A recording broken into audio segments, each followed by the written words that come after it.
what I did was I looked at the sources. I looked at the book that Mach wrote.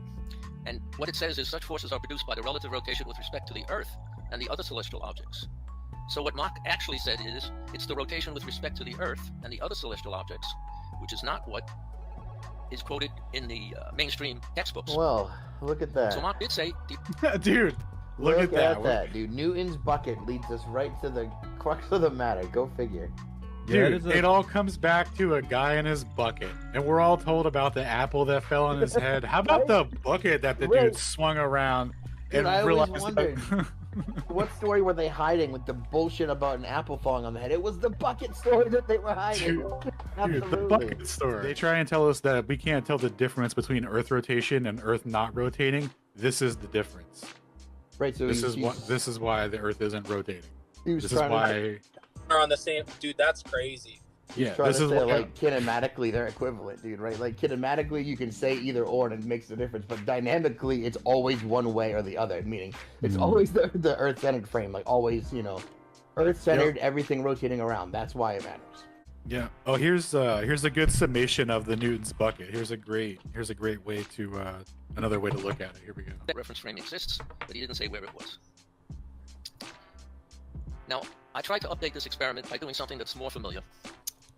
Newton's bucket, the experiment is named after him, so I'm going to call this Bennet's hiker. We have, first of all, a hitchhiker frame, which is the same as the lab frame. If you have a car accelerating towards you as a hiker, and you ask, what do the laws of physics predict?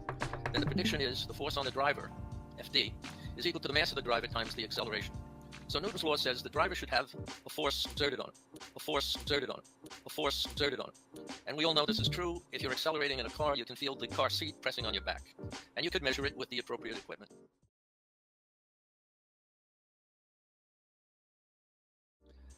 So if you are in the hitchhiker frame, which is the lab frame, Newton's law is correct. Suppose you use the reference frame of the driver. In the driver's frame, you see the hitchhiker accelerating towards you with minus a acceleration. And you want the force on the hiker to be equal to the mass of the hiker times his acceleration. All right, the calculation shows that this is not zero.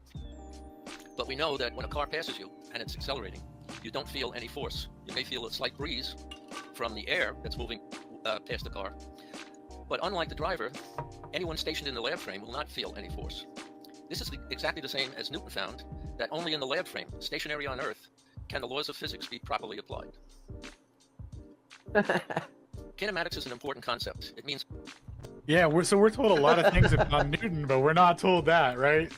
That's a pretty good one. Whoops. Yep. Yeah, man. So here's going to get into some kinematics.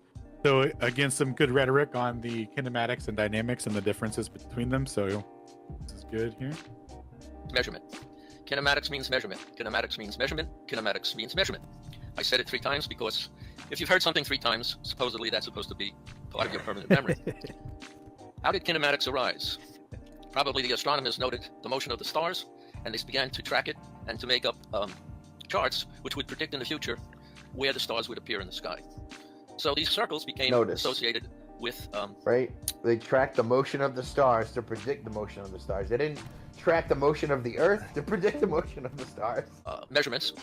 And from that, we could interpret mathematical relationships. The acceleration of the stars must equal their speed squared over r. That's a consequence of the measurement. Galileo made measurements of a falling object, and he found that the speed of an object is proportional to the time, no matter what the weight of the object was. So he can generate from that a algebraic equation, a mathematical description of free fall. But all this is based on measurement. They're not applying any laws, except using the measurements to generate the laws, the period. So the law is generated from measurements. Now, an important concept here is relative motion is valid. In kinematics, if I were 5 feet north of you, then you would have to be 5 feet south of me. That's an example of relative position. Repeat that with velocities, accelerations, and so on, and you'll find that measurements always obey relativity. So relativity is true for measurements. So again, in kinematics, measurements, repeated 3 times, so it's all in our permanent memory. The relative motion it's cool, it's great. Right, so Einstein's whole entire framework of relativity, as long as it's not applied to anything real, it's good to go, right? So here's where we're gonna get into the distinctions. or we could say observer reference frame independence. Kinematics is arguing from specific to general, and it measures the quantity of motion. And that's why mathematics is applied, because all you get from a measurement is a number, and you have to use that number to predict things in the future. Now, dynamics is the other branch of physics. If you were to study physics, you would probably choose either experimental physics, testing, or you would choose theoretical physics, which is a prediction of future motion. The prediction of motion involves quantities that we discussed before, distance, velocity, time. In addition, you have quantities that are characteristic of whatever you're measuring. So mass, force, moment of inertia, charge, Q, all of these things are particular qualities of motion. In kinematics, you only trace the path or the trajectory of motion. In dynamics, you must include mass and force, and other qualities, and you could measure it with the appropriate equipment.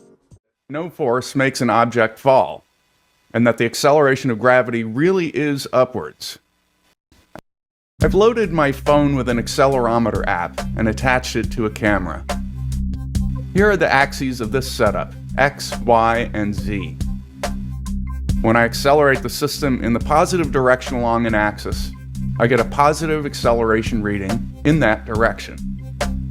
Sitting on a surface, it says that it's accelerating at 1g, 9.8 meters per second squared. Yet, unlike a car speeding up, it isn't going anywhere. Now let's see what happens when I drop it. It registers 0 acceleration as it's falling. Newton's second law of motion says that force equals mass times acceleration. So, if the acceleration measurement is 0, then any measurable forces acting on the phone must also be 0. Gravity must not be a force that causes the phone to fall to the floor. Now let's show that the acceleration of gravity is upwards, not downwards. If we simply lift the phone, the reading is always greater, not less than 1g. Upward linear acceleration is in the same direction as gravitational acceleration. Well, maybe you're thinking that the calibration is arbitrary, and accelerometers could just as easily be calibrated to show gravity as a downward pulling force. But here's mine on a rotating wheel. It's correctly registering a centripetal acceleration in the positive x direction toward the center. An accelerometer recalibrated for downward force gravity would not accurately measure centripetal acceleration, so it would be pretty useless for an engineer. You don't need to be Einstein to see that gravity is not a force that makes things fall, and that the acceleration actually is upward. You just need an accelerometer app. Checkmate!